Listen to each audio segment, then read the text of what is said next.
निश्चित सिंह बेस्ट। आज मैं सबसे हाईलाइटेड मुद्दे के बारे में बात करने जा रही हूँ, वो है 100 रुपए का पेट्रोल। जी हाँ, लोगों का कहना है कि 100 रुपए का पेट्रोल देखा पहली बार। देश की जनता को बोलना चाहती हूँ कि बहुत कुछ आपने देखा पहली बार, लेकिन आप बताने में उसको संकोच करते हो। लेकिन अगर आप बताने में संकोच करते हो तो मैं बेड़ा उठाती हूँ इस चीज का और जनता को बताती हूँ कि क्या क्या देखा आपने पहली बार, और देखने की आदत भी डालो। मैं देश की जनता को बोलना चाहती हूँ जिनका कहना है कि पहली बार देखा 100 रुपए का पेट्रोल, तो जनता को बताना चाहती हूँ कि पहली बार आपने देखा होगा चाइना को पीछे भागते हुए। पहली बार देखा 100 रुपए का पेट्रोल, पहली बार देखा होगा पाकिस्तान को घर में घुस के मारते हुए। पहली बार देखा आपने 100 रुपए का पेट्रोल, पहली बार देखा होगा दुनिया को भारत से वैक्सीन मांगते हुए। पहली बार देखा आपने 100 रुपए का पेट्रोल, पहली बार देखा होगा आपने किसानों के खाते में सीधा 6000 रुपए जाते हुए। पहली बार देखा आपने 100 रुपए का पेट्रोल, पहली बार देखा होगा आपने गरीबों को फ्री राशन और पैसे और फ्री का सिलेंडर। पहली बार देखा आपने 100 रुपए का पेट्रोल। भाई साहब, पहली बार देखा होगा आपने भारत का डंका विदेश में बजते हुए। पहली बार देखा आपने 100 रुपए का पेट्रोल, पहली बार देखोगे आत्मनिर्भर भारत को और आदत डालो।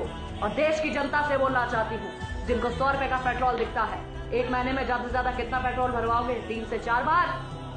आपके अगर 10 से 20 रुपए भी, अगर महीने में 40 से 50 रुपए भी ज्यादा अगर नहीं खर्च करने का दम रखते हो, तो कैसे उम्मीद करते हो कि देश का जवान आपके लिए और देश के लिए सरहद में बैठकर गोली खाए और किसी का बेटा शहीद हो जाए? जब आपकी सोच इतनी है 50 रुपए को गार्ड मारने की, तो दूसरे के बच्चे की जिंदगी क्यों दांव पे लगवाते हो? 100 रुपए का पेट्रोल देखते हो। मैं देश की जनता से बोलना चाहती हूँ, अगर आप में तड़ नहीं है एक महीने में देश के लिए या देश की सुरक्षा के लिए 50 रुपए ज्यादा भरने के लिए, तो अपनी गाड़ियों में आग लगा दो। क्योंकि आपकी सोच पर यह है कभी भारत की स्थिति डामाडोल होगी, आप तो कहोगे भाई मुझे 100 रुपए का पेट्रोल नहीं चाहिए, मुझे तो 40-50 में चाहिए। अगर इतना बनता है तो ठीक है, वरना देश को बेच दो, लेकिन मेरा पेट्रोल कम में होना चाहिए। आपकी सोच ऐसी है तो भाई साहब अपनी सोच अपने पास रखो। 100 रुपए का पेट्रोल मंजूर है, लेकिन देश को बिकता देखना मंजूर नहीं है, और देश का स्वाभिमान उठता देखना मंजूर है और देखेंगे। और 100 रुपए का पेट्रोल पहली बार नहीं, इससे पहले भी देखा। अगर उस समय भी आवाज उठा दी होती तो आज देश के हालात, अपने लिए कभी आवाज उठा दी होती तो आज आपका धर्म खतरे में ना होता और देश खतरे में। आपने कभी सोचा कि कोरोना काल में जब देश में महामारी चल रही है, देश का प्रधानमंत्री देश के लिए, देश के लोगों के लिए और सेना को मजबूत करने के लिए, देश को मजबूत करने के लिए राफेल ला रहा है, लेकिन आपको तो 100 रुपए का पेट्रोल दिखता है, राफेल की कीमत किसी को नहीं दिखती। किसी ने नहीं बोला कि महामारी चल रही है, आर्थिक स्थिति डामाडोल है, लेकिन फिर भी राफेल आ रहा है। बोलना चाहती हूँ, अगर इतने सवाल आपने पहले पूछे होते तो आज देश की स्थिति क्या होती या आपके सामने होता। लेकिन आपको तो 100 रुपए का पेट्रोल दिखता है। वो हैदराबाद का ओवैसी कहता है कि बाबरी कभी मरी नहीं, हम तो बाबरी लेके रहेंगे। बाबरी जिंदा है सबके दिलों में और सामने भी। लेकिन तुम 100 रुपए में अटके रहना, तुम पेट्रोल की बात करना। ये जो राम मंदिर भी कोरोना काल में मिला है, इसके ऊपर भी खतरा है, लेकिन तुम्हें क्या फर्क पड़ता?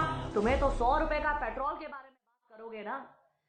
वो फैक्ट्स पे लड़ते हैं, वो पैसे पे नहीं, वो चीजों पर कि हम जाएं, हमारे बाद भी लोग लड़ते रहे इसके लिए और देखते रहे, इतिहास पढ़ते रहे और देश में कब्जा जमाए। तुम कहते हो 100 रुपए के पेट्रोल की बात करो, टमाटर प्याज की बात करो। इतिहास रहे ना रहे, धर्म रहे ना रहे, देश रहे ना रहे, हमारे बाद कोई सीख पाए ना पाए, दूसरा कब्जा कर ले, हमें इससे मतलब नहीं। लेकिन देश में पहली बार 100 रुपए पेट्रोल को आसमान छूते पहली बार देखा। आत्मनिर्भर भारत भी पहली बार देखोगे और बहुत कुछ निश्चित रूप से पहली बार देखोगे। और जागो 100 करोड़ हिंदू, अरे जागो 100 करोड़ हिंदुओं, देश में हिंदू राष्ट्र भी पहली बार देखोगे। बोलिए जय श्री राम, जय हिंद, जय भारत।